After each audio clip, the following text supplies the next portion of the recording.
Hello, everyone. Good morning, good afternoon, good evening, wherever you are. Thank you for joining the Geoscience and Geoenergy webinar of today, 12th of August 2021.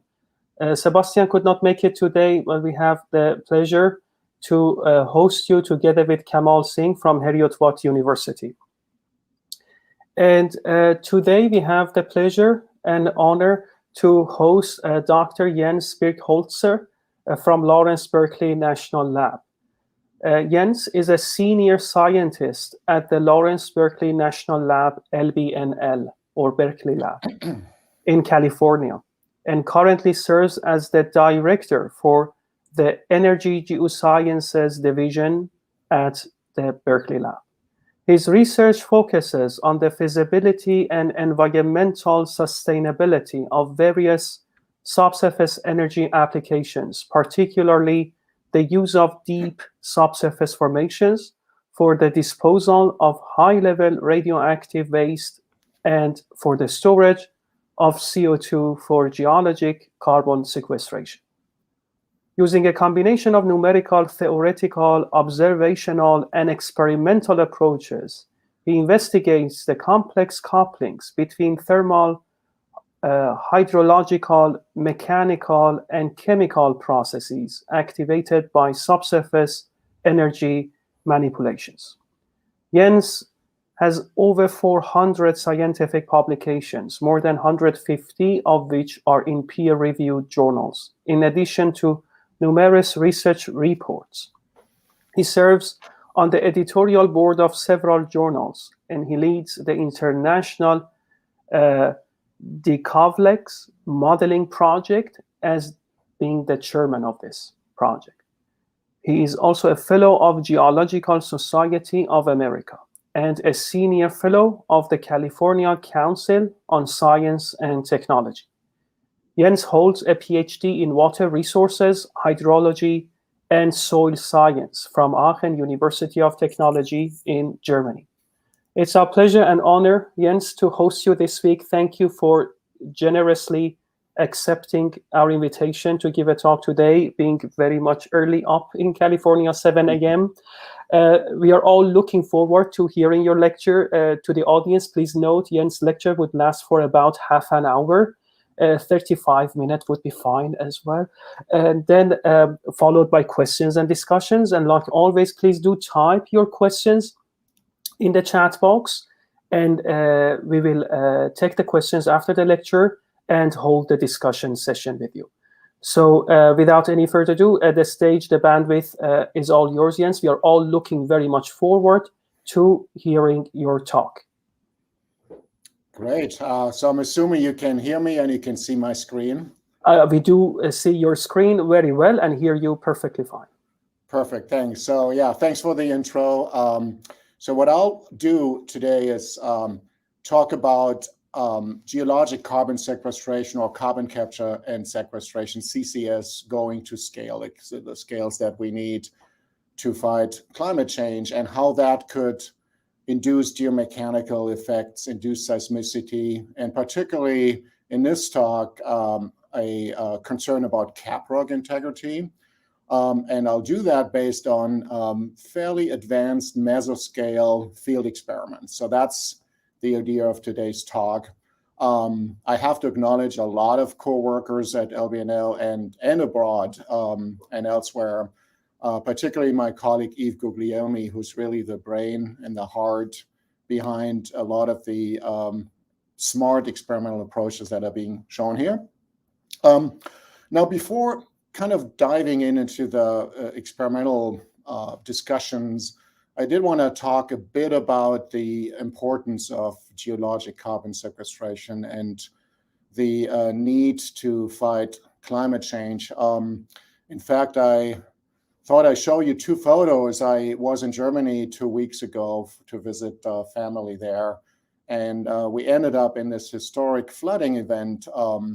And this is a few days later in one of the villages where my in-laws live nearby, and we did some cleanup there. It's pretty devastating. And now I'm back in California. We have historic drought and fire season. So it is becoming personal. We just had the 6th assessment report by IPCC, which urges immediate action. So I am highly motivated to do something about that. Now let's take a look at some of the sort of climate predictions and what would need to be done to stay below 1.5 degrees, or in this particular case, the Royal Society report below 2 degrees, right? You see the gigatons per year that would need to be mitigated or reduced by 2090. So there's a significant element of that, but that's not even enough. We now know that we have to go negative in terms of taking actively CO2 out of the atmosphere, and that then would eventually get us to net zero here by 2085 or 2090. And a lot of the sort of future energy scenarios that are being considered do take into account and do give carbon capture and sequestration a big role in that.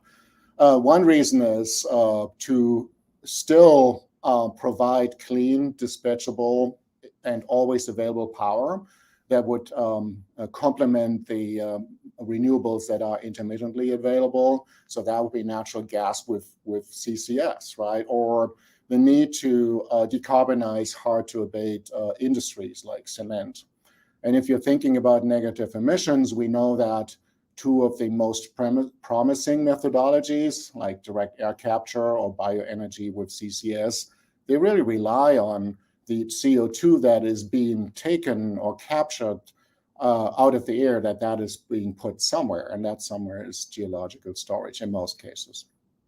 So we can take a look at some of the projections, what that might mean in terms of the size of CO2 sequestration needed. And here's some estimates of the Global CCS Institute from going into 2050, so somewhere here. And you can see that from the current sort of 40 megatons per year that we are capturing and injecting right now, we would have to go to 5,635 megatons in 2050 per year. So if you take a reasonably sized CO2 sequestration project at 1 million ton per year, perhaps these would be 5,635 large projects. So that's a gigantic endeavor. Interesting to see the mix of industries that or energy supplies that are being treated here. There's still coal, so this is a worldwide assessment, and some countries in the world will still use coal. Lots of natural gas, biomass, industrial processes, a little bit of air capture and oil. So 5,635, that's gigantic. But the good news is we know how to do it, right? This is a map from 2019, again, Global CCS Institute. In red, you see existing projects of commercial scale. I think these are about 20, 25 or so. You see a lot in blue, which are planned. We do it safely in individual projects, but now you need to imagine that the whole world will be covered with little dots like that, right? We will have to have multiple projects in given regions and given basins and given reservoirs. And we do know that that will raise questions about widespread pressure impacts and could raise concerns about induced seismicity. So that's the topic today. Now, we can look at things at a bit more of a regional level. This is a scenario that my group was looking at in 2009, quite a while ago. Very hypothetical, but we took a real basin with a very good injection reservoir, Mount Simon in Illinois. These are several hundred kilometers. We assumed that 1/3 of all the stationary emissions in that basin would be captured and re-injected in 20 gigantic projects here in the center of the basin. And these are the pressure results that we saw at the time, given certain parameters that we assumed based on drilling data and whatnot.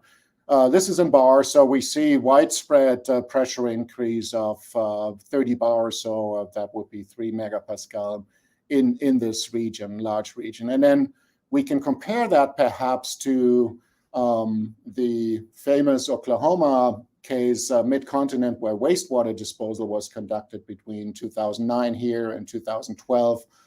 If you do the math, it's also about 100 million tons per year, in this case, water, not CO2.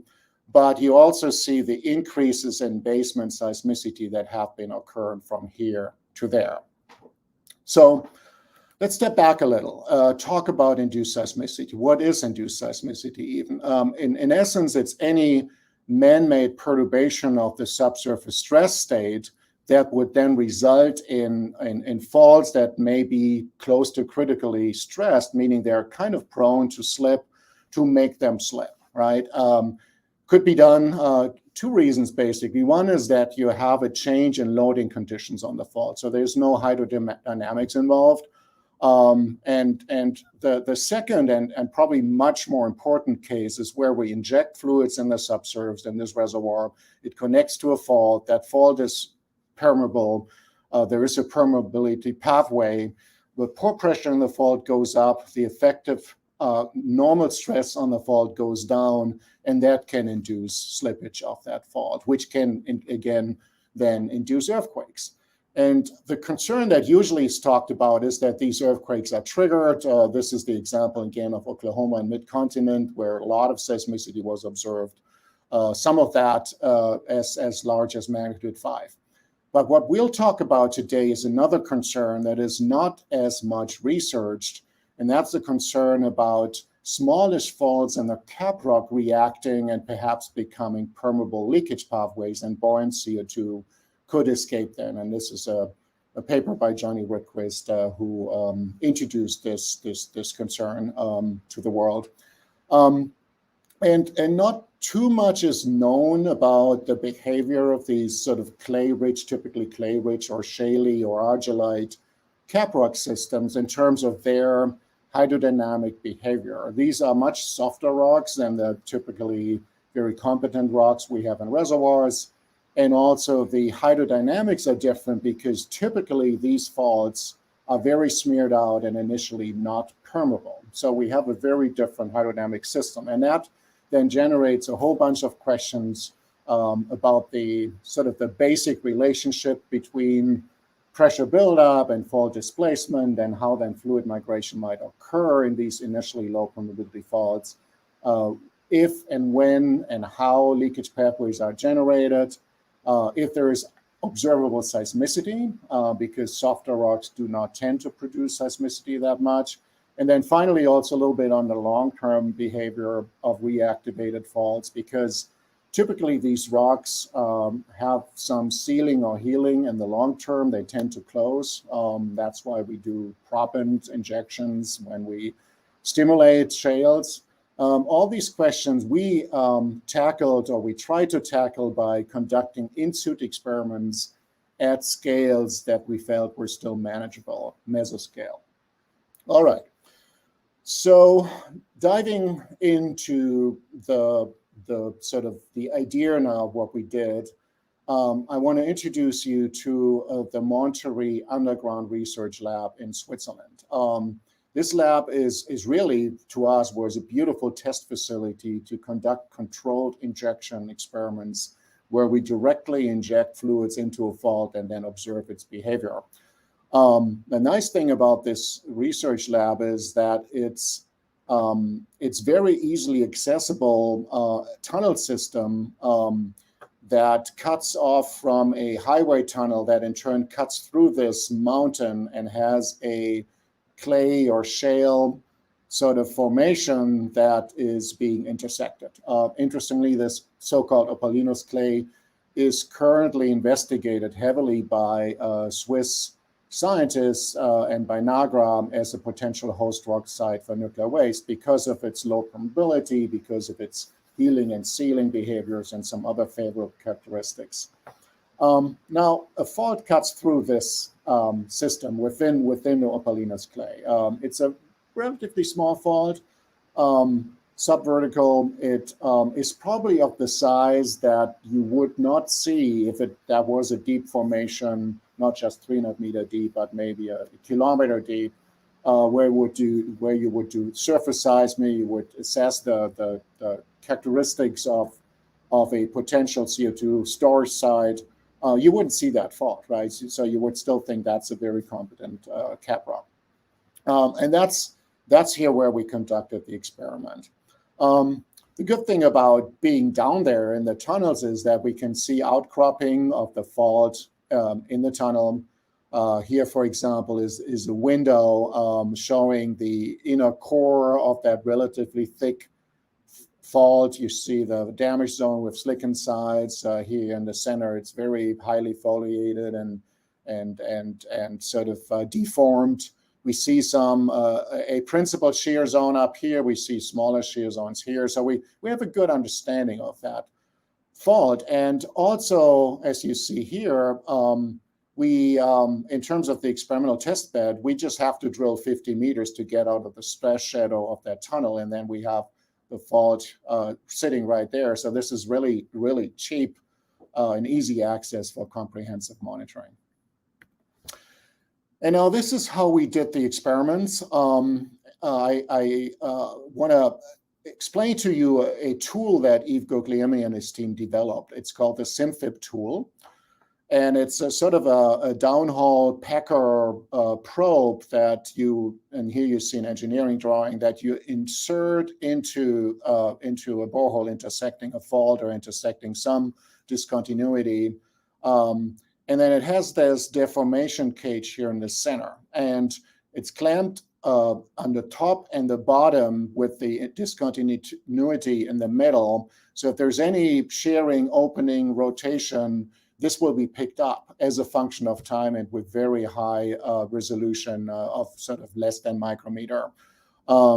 So we can then stick that into boreholes. We can either use this tool also as an injector where we measure pressures and flow rates, or we stick it in a monitoring hole and then we just passively observe if a fault that is sort of injected into here would then slip here or open here, or when that would occur.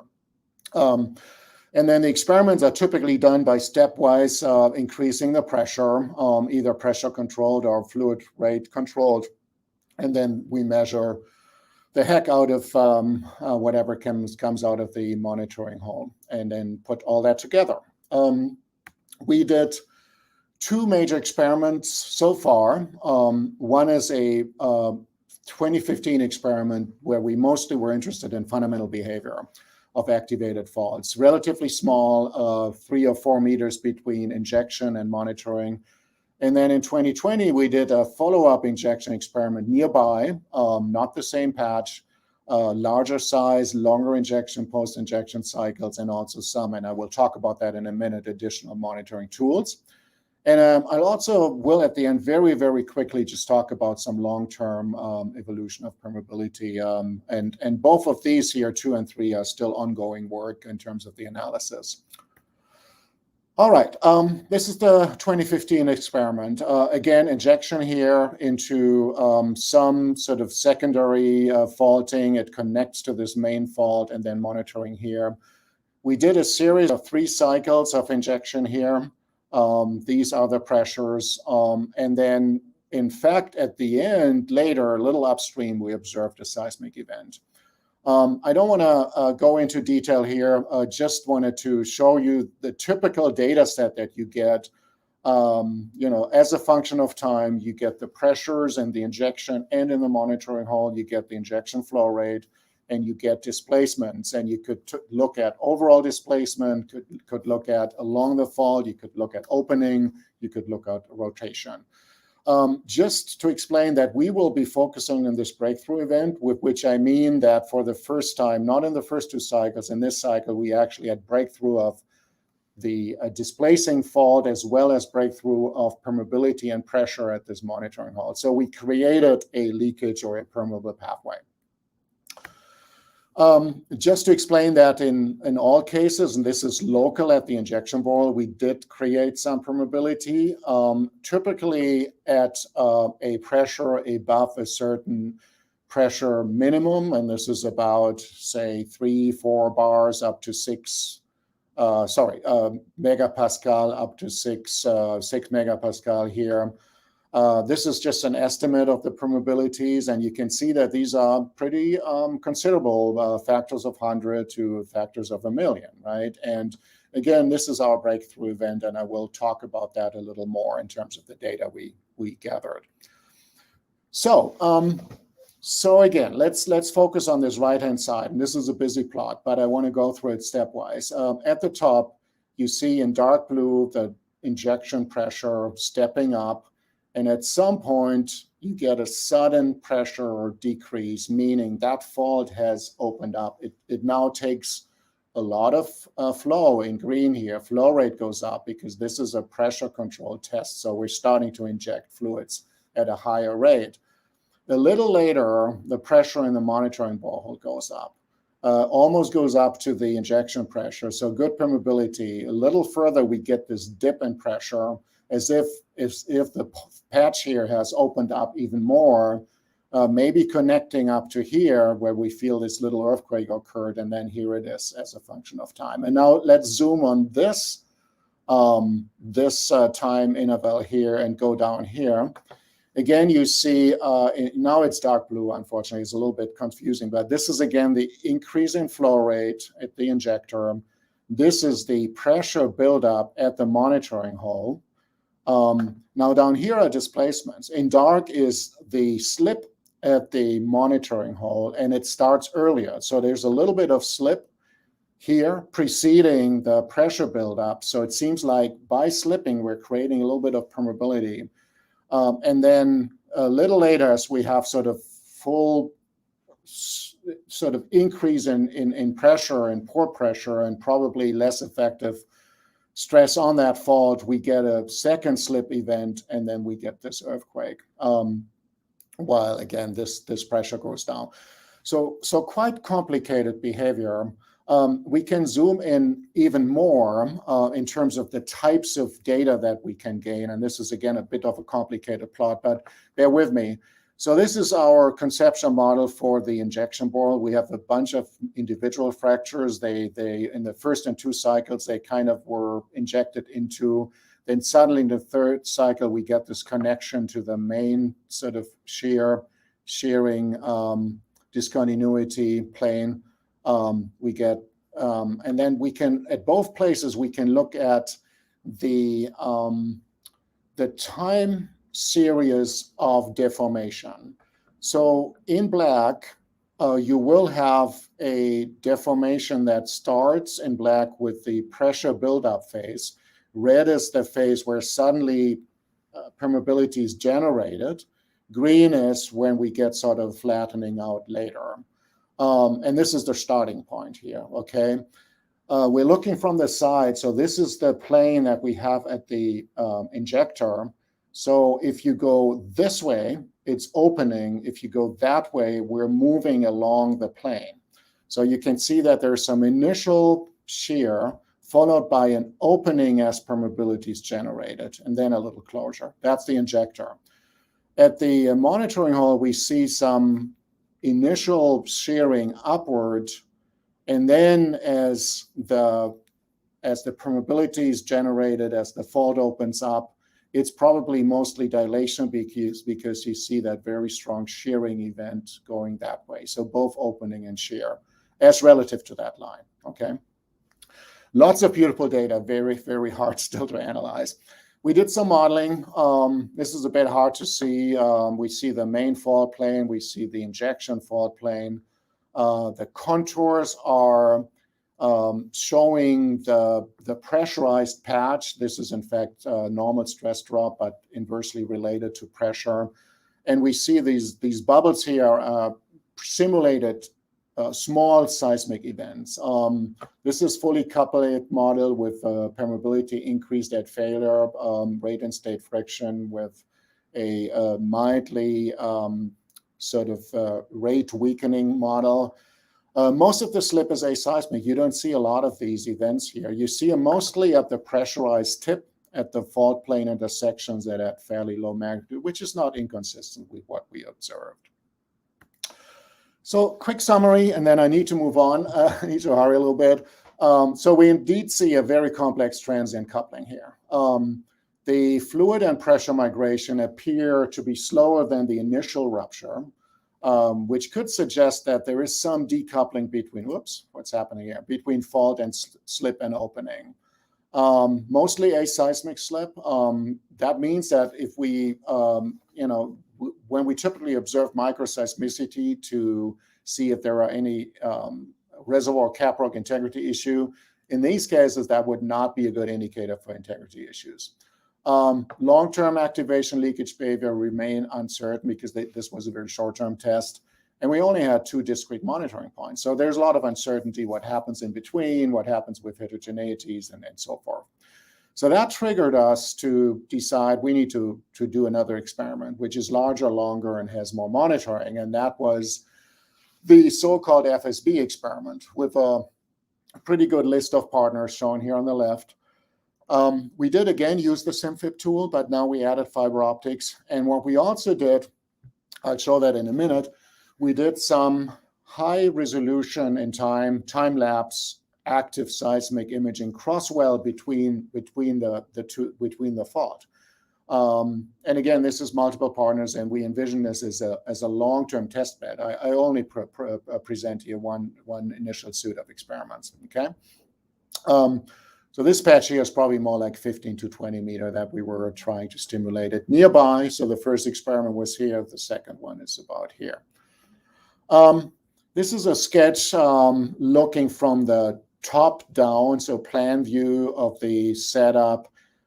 We have 3 wells vertically going down from the tunnel into the fault, and the fault dips upwards towards here. So this is strike. This is the injector, and it has a SimFip probe with fiber optics. Sorry for that. This is the monitoring hole, and it has a SimFip probe, B2, B1. This is about 15, 20 meters away. And then there's another monitoring hole back here, and a little up dip. And at some point earlier, there was some CO2 injection done, very small CO2 injection by ETH folks, but this is not the topic today. You can see that we're thinking about this new model of a pressurized patch, and this is a schematic following an initial rupture patch, so just showing what we expect this experiment to do. And then you see a bunch of these lines here. These are 3 crosswell lines that straddle the fault at the top, and there's 2 lines that straddle the fault from the bottom. This is for the crosswell seismic. And again, 3 of these boreholes are equipped with SimFip and fiber optics. Okay, and this is how the active seismic monitoring works. CASM stands for continuously active seismic source monitoring. So we have a whole bunch of piezometric sources here at the top, the fault in the middle, and then receivers at the bottom. So we hope that we can see the multidimensional behavior, dynamic behavior in this fault zone. And again, this is the setup, 3 boreholes and on the top with all these sources, and then 2 at the bottom, and we also have these monitoring boreholes. All right. We did similar type cycled injections with flow rates from 2 to 10 liters per minute. The first 2 injections were relatively low, and there was no connection seen with any of the monitoring boreholes. This changed with the 4 here. And we believe, again, that sort of this opening where permeability starts to be generated, at least here, is about 5.5 megapascal, okay? And I'm showing you now one typical measurement from the 3rd cycle. You can see that here. We're looking at the injection in B2. We are looking at displacements in B1, so that's here. And we're also looking at displacements in B7, that's up here. So nothing happened at B7. We could not generate any connection to B7. We have a injection start here. We see some initial mechanical displacement in B1 in the monitoring hole here. We get hydraulic connection later.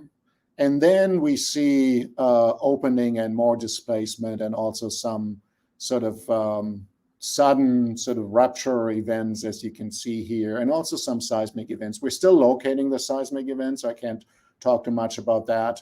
And then this whole thing continues for another 10, 20, or 30 minutes or so, okay? So this is the behavior similar to what we've seen before, but at a larger scale. We can also look at the geophysical results. Okay, so now we're looking, basically we're mapping the P wave velocity decrease or change, but you see in blue these are decreases. We are projecting them onto the fault plane. So injector here, B1 is here, B7 is here. You see a little bit of velocity decrease, injection cycle 2. 3 is quite a bit. In fact, you might argue it has reached here, or it is reaching this monitoring hole, and then this sort of continues. Just to say that these 3 patches here are probably an artifact, because that's exactly where our piezometric lines are kind of running over the fault, so that we will have to account for that. So what we can see now is that we have from the injector kind of mostly a propagation of fluids, and we believe most of what we see is really a result of fluid presence, these decreases, going sort of along fault strike towards that monitoring borehole, okay? We can go back to this plot here, and then we can correlate the image that we took before or at the onset of this injection 3, and then this image during this time frame here, and we had a bunch of images in between. So now we can correlate the displacements or the other measurements in these discrete holes with the 2-dimensional picture of where we believe the fluids are. And really taking that together demonstrates indeed that the slip front, the initial slip front here precedes fluids, and that then we get some additional geomechanical events happening. So that brings us to what we believe is a new conceptual model for fault leakage or hydrodynamic behavior in clay faults, that we see a decoupling between slip and opening that drives high pressure fluid migration in shale faults. So this is kind of what we're trying to show. We have a larger sort of rupture patch with the front here, which shows initial shear and kind of small dilatancy, providing us with some permeability for fluids to enter. And then that is followed by a leakage front, which has a larger, probably low mode 1 opening and stronger pressure increases, which could be followed by stronger slip down the road and possibly seismic events. And we're doing some modeling right now. There's two papers that are in preparations that already seem to indicate that this conceptual model can be also demonstrated in hydrodynamically coupled simulation tools.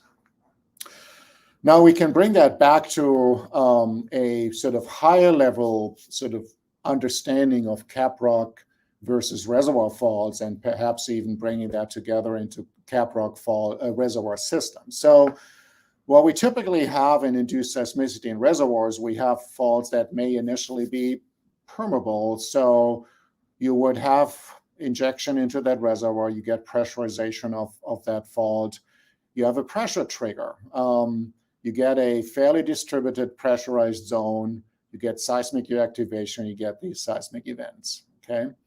Now in the caprock, our experiments at least, where we injected directly here, was initially a slip trigger. And then we get this discrete, highly pressurized zone because the permeability beyond that zone is still very low, as it was initially in the fault. So this is not distributed pressure like in a diffusion sort of flow model. This is high pressure with confinement on both sides. And the reactivation is mostly aseismic. Now, you could, of course, ask what happens in a combined reservoir caprock system in large CO2 sequestration projects, right?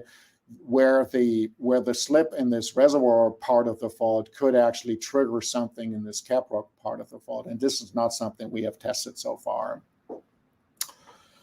Okay, I did want to give you just a quick dabble before I end in this sort of post-activation data set that we are measuring. And that is done by, so here are our 6 cycles. So this is what I just talked about. And since then, this is time logarithmic. We've been looking at repeated small pulse injections into B2, meaning mostly as permeability or transmissivity measurement tools, right? So this is 1 day, 10 day, 100 days. We're currently, at least with this data set, at like 110 days, and this is 1,000 days. And I'm not going to talk about displacements, right? We're still measuring displacement. We mostly basically see that we had fault closure right after these cyclic events happened. But the shearing is still largely in place and only slowly going away. And this is transmissivity.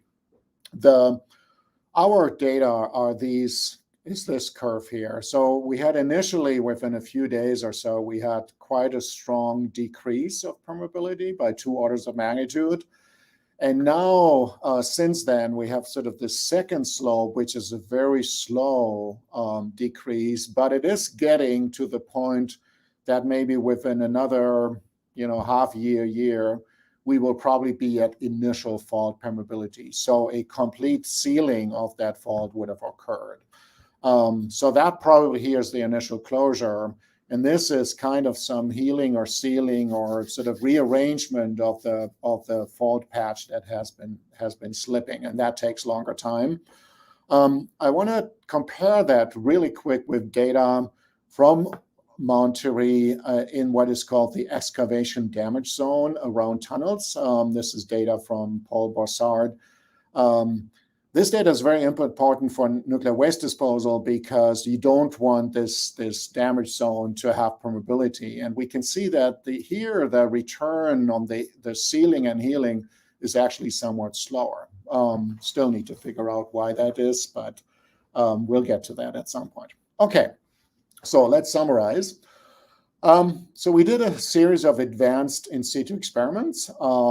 We will have more to do. We have a test bed in place now that is beautiful, capable of doing these experiments relatively efficiently, and we have that new monitoring technology in place that works just great. SimFib, CASM, fiber optics. Didn't talk much about the fiber optic data, but can do so some other time. So these data sets are super valuable, and I think they will keep us and maybe some collaborators, whoever else is interested, busy for the next 5 to 10 years, I would say. We have seen some new insights into the leakage potential of complex shale fault zones. In particular, we developed a new conceptual model for activation of these initially low permeability shale or argillite faults. We think we have a decoupling between slip and opening, which drives high pressure fluid migration and potentially further slip in these shale faults. We have more work to do, obviously. We're still in the middle of analyzing and modeling and making sense of the current data. We want to do more work on long-term sealing and healing with the data I just showed. And we have a few new projects planned. In particular, we're now planning to do some CO2 injection rather than native water to look at the additional effects of geochemistry. We will also have to translate our findings to full deployment scale. So one thing, of course, we could do is we could take our models that seem to have worked with the new conceptual model and look at real reservoir capwork systems in large CO2 projects. But at the same time, I feel that we also need experimental data at these large scales. So what we're thinking of doing, that of course is quite expensive, is aligning ourselves with one of the larger scale CO2 field projects, go to some distance away from the injection, where still pressure impacts are felt, and then try to drill into a caprock reservoir fault system and test that with a SimFib and other monitoring tools that we have developed here in passive mode. So this is sort of the long-term future and the holy grail that we see.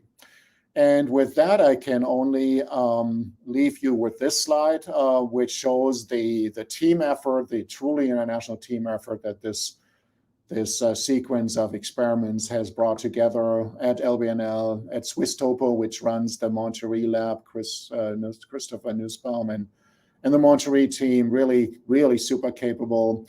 ETH in Switzerland, Elba Zapponi and their team, University of Nice, modeling of Frederic, and also Louis de Barreau, and then a whole bunch of partners who provided funding or also in kind and always interest and guidance.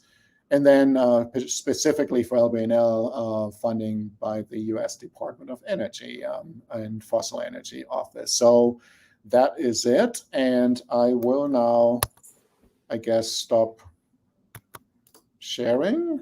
Yes, Should I stop thanks a sharing? lot. Yes, please go ahead. Yeah, and do you see us now, Jens? I see you, yeah. Fantastic. So thank you for this excellent talk. We see plenty questions already posted. So we have a timeline about 20 minutes maximum, Kamal. So, but we are going to take, also it's great to see all these colleagues and friends, by the way, when we see your questions, it's great to see your name. So Kamal, please, the stage is yours. Thank you, Hadi, and thank you, Jan, for this fantastic talk. I can see a range of questions from large scale to laboratory scale, and also for application towards hydrogen. So I'll go one by one, and then we'll see how much we can cover in 20 minutes. So I hope I can answer. So I'll start with the first question from Yuhang Wong. So he's thanking for the talk and asking, how common do we observe these fault fracture in the potential storage site, let's say, for example, in saline aquifers? Good question. I think it really, as always with geology, it depends. So what we typically do when we do site characterization for CO2 storage projects, we will do surface seismic, right? We want to find those faults if we can. The point I'm trying to make here, or I should probably have made better, is I think we can see the large faults. I mean, faults where I believe we would have the potential of generating sort of ground motion and real seismicity at the surface. So concerns about the first part of induced seismicity, right? We would probably see those, not so much in the basements, but we would see them in the reservoirs. What is much harder to see is the concern about caprock integrity with smaller faults, because these are often below the resolution of the surface seismic. So you would probably not be able necessarily to detect them unless you really drill down there and maybe have direct observations, or you might have something like VSP into deeper wells. So I guess that's the question. Of course, you would want to avoid them, but if you don't know about them, you can't avoid them. Thank you, Jan. And he's got second question is more on technical note. How is there any practical way to keep the pressure of the system from increasing too high so as to alleviate activation of faults? Yeah, no, that's another excellent question. I mean, when we think about the studies we're conducting here, we always think about them as providing the underlying understanding to be able to mitigate induced seismicity, right? So one of the ways, there's several ways of mitigation in terms of seismicity at the surface again, or large earthquakes avoidance. There is lots of ideas in terms of sort of stoplight approaches, things like that, where you could stop injecting because you get some indication that something is going wrong. Other approaches would be around pressure management, which would also apply to some of the stuff in terms of caprock integrity I talked about. If you know the triggering pressures and you can stay below, then you're fine. You just have to manage that. I mean, some folks have proposed that as we do CO2 injection, we may have to start thinking about extracting brines or fluids out of saline aquifers. And I'm assuming we're talking saline aquifers, not sort of depleted oil and gas, because that's usually under pressured. In fact, even folks in my group have been looking at optimizing brine extraction at certain locations in order to protect protectable entities. So if you know about a fault and you just can't avoid it, could you perhaps reduce the pressures there as you're injecting CO2 somewhere else in the reservoir? Okay, thank you. And got a couple of questions from Sarah Shokrullah Zadeh. Bahani, I'm sorry if I'm pronouncing it wrong. Uh, she's there thanking for the talk. And the question is how we can meaningfully find parameters to nonlinear rate and state friction models for field problems. And I think it's a continuation. And in your opinion, how complex do these models or laws need to be to capture natural fracture faulted system undergoing induced seismic events? Oh boy. So I'm probably the wrong person to ask this really good question because I'm not a seismologist. Frederic would be great to have here. I'm a hydrogeologist, but here's what we've done, and maybe there's other ways. We have definitely been working with folks conducting lab experiments that helped us understand the various sort of discontinuities we've seen in this fault or near this fault at Monterey. So we have data on frictional parameters from the lab for the fault plane or the major shear zone. We have data from some of the sedimentary layering.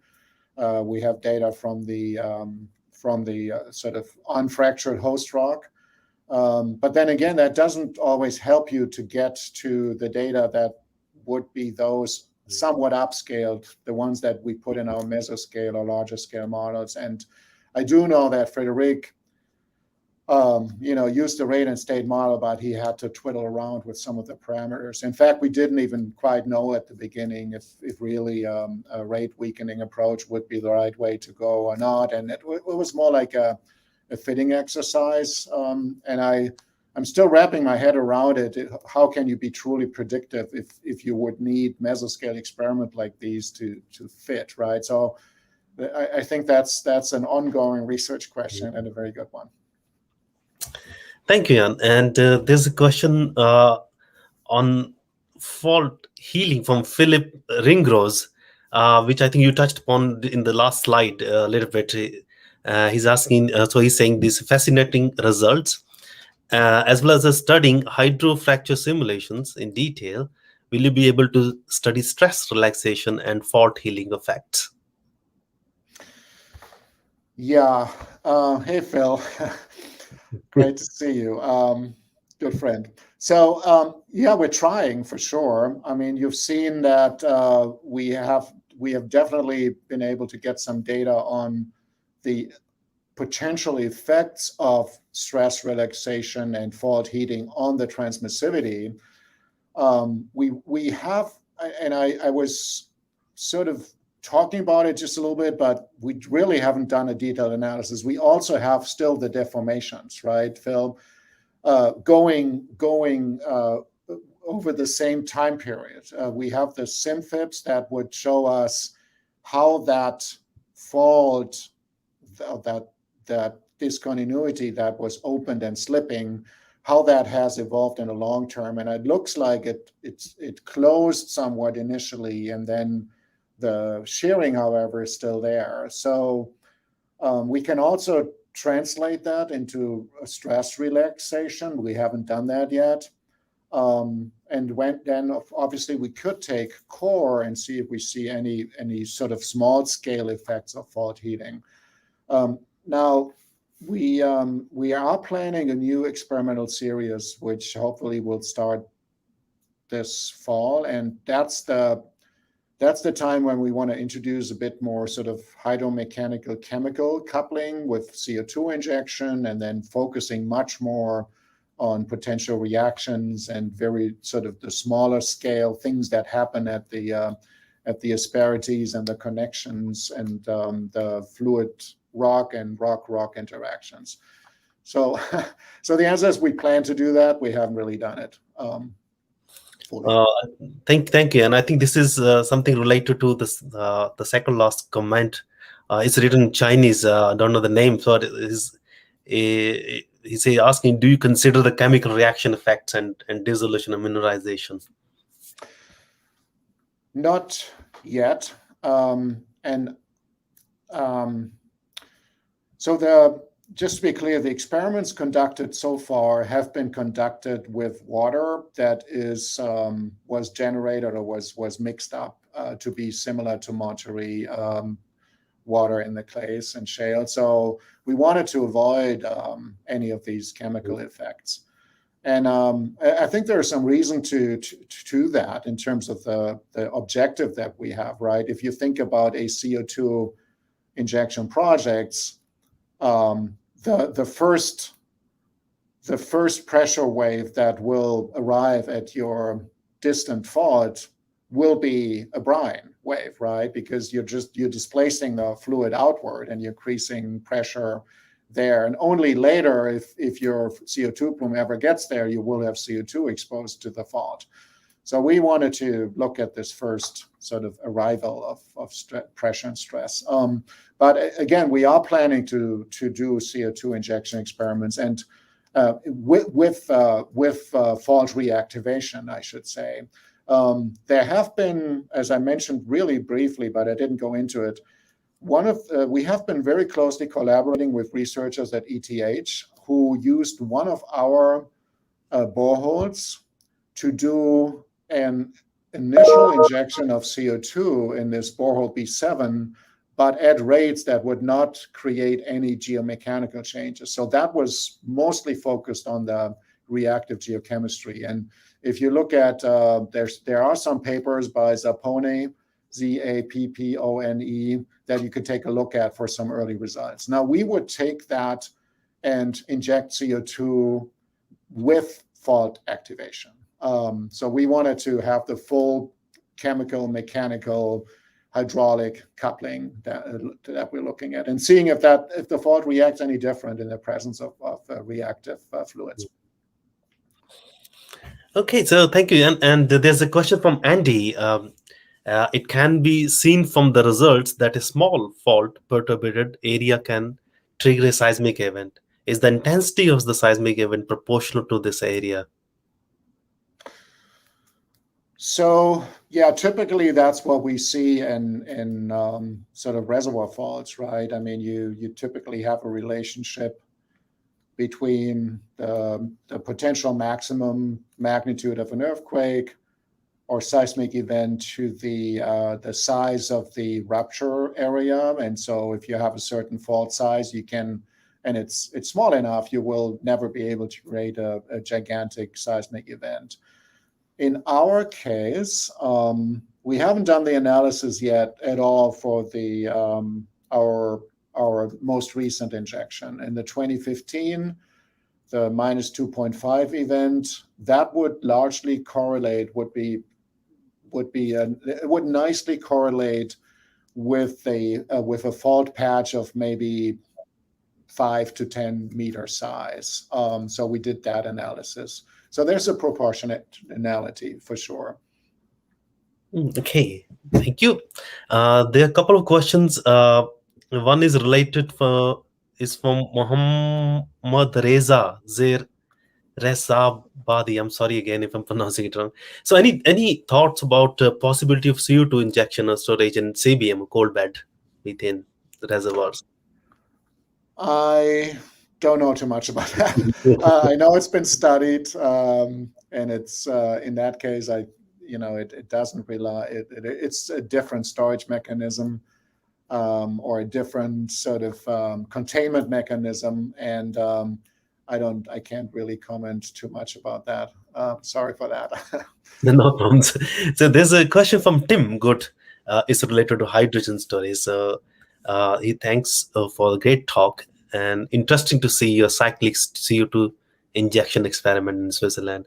Would you expect different behavior if you were injecting and producing hydrogen? Yeah, that's a good question. So again, we haven't really injected CO2, just to be clear. We have injected native water, at least what we try to make native water. And in our case, the cyclic, the reason for going cyclic was simply we wanted to tease out how the fault behaves with smaller versus larger flow rates. So we didn't want to straight away jump into a situation where we get a full sort of rupture and connection with the nearby monitoring hall. We wanted to kind of see where that transition occurs. So we didn't have in mind mimicking the behavior of, say, gas storage or hydrogen storage, right? Where you inject maybe for a few days and then you take out and produce for a few days. But frankly, we could. We definitely have seen that earlier injections have some impacts on later. I think there's more analysis to be done, and we could definitely try to represent the real time scales and real time schemes in these natural gas storage or chemical storage projects a little better. It's a good thought. It's a good suggestion. Thank you. And of course, then we have the question of the fluid we're talking about, right? Hydrogen has different properties, and that's the whole thing that we also would need to look at.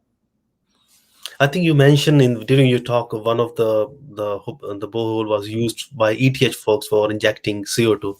Maybe we can also look at their results or read through the results, and that would give some new interesting ideas there.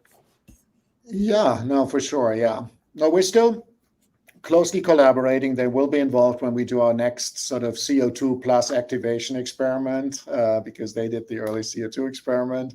I don't think it was cyclic though. So we'll have some work to do. And definitely all of us, and we included here at Berkeley, are interested in the topic of hydrogen storage because it's important. Yeah. There's a couple of questions from experimental scale. First one is from Wilhelmine. Wilhelmine, okay. Wilhelmine van Rooyen. Yeah. Van Rooyen, okay. Thank you. So thanks for the nice talk. How can we combine small-scale lab experiments with these amazing mesoscale observations to better define model parameters and boundary conditions for better simulation? I think you touched upon a little bit. I think maybe you would like to expand further on it. Yeah, and I think there would be others that are better suited than I to help me out here. We definitely have used data from small-scale experiments to initially help us with our analysis. For example, if I didn't show that, we did some interesting work on the more Coulomb sort of pathways as we were injecting, and we were interested in, are we going down to the more Coulomb failure line, and which failure line? Is it the main faults failure line, or is it the bedding, or is it, so we took lab data from that, for example, right? And you can also mimic some of the deformation experiments and help with the rate and state loss. But there is an upscaling question, and I'm probably not the right person to say how severe that is.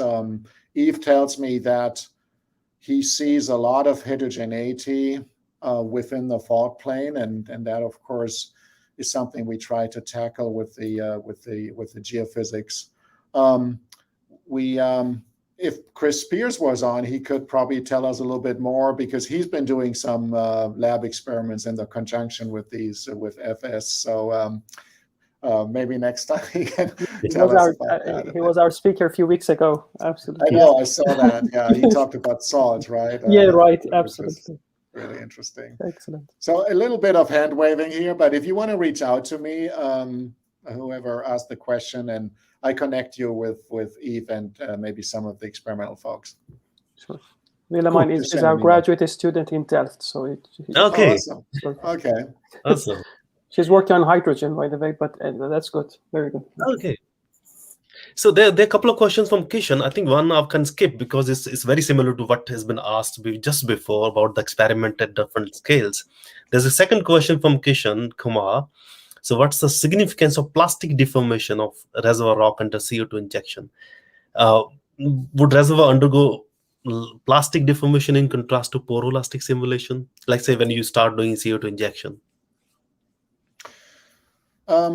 So I don't think so much the reservoir rocks, but definitely we see it in the shales that there's an element of plastic deformation there. It's not just poroelastic, and that's definitely also reflected in how we can mimic our results in the models. Okay. Come on, it's 5. We could go on. I think we should. Okay. Yeah. Thank all. Okay. Cool. Thank you. I think we can then Yes. finish the question answer session. Thank you, Jan, for this fantastic talk. Thank you Well, both. thank you for organizing. This is really a Thanks. great event, and you told me about the many, listeners or even folks that look Sure. at the videos afterwards. Sure, You're reaching a whole big community, and that's Thank you very awesome. much. Our pleasure, Jens. And thank you, everybody, for the great questions. We can't really do justice and show all of your questions, but I see plenty acknowledgements from everybody who enjoyed also the talk and also the discussion afterwards. So thanks once more, Jens, for this extremely nice and informative talk. And I do encourage the audience, please do get in touch with him in the case you wanted to learn more about what activities folks do at Berkeley Lab. So I do apologize. I'm not going to take more questions and take the chance to introduce our next week speaker. We are going to host Professor Jenny Sukail from Stanford University. Jenny will give a lecture about to slide or to flow, studying extremes in different natural systems sheds light on common physical processes. So until next week, 19th of August, 4 p.m. Central European, 7 a.m. California, and 3 p.m. British time. Stay happy, healthy first, and then tuned into our channel for another geoscientific and geoenergetic talk. Thanks a lot, Jens. It was our pleasure and honor to host you today. Thank you. Thank you. Goodbye. Bye, everyone. Bye-bye.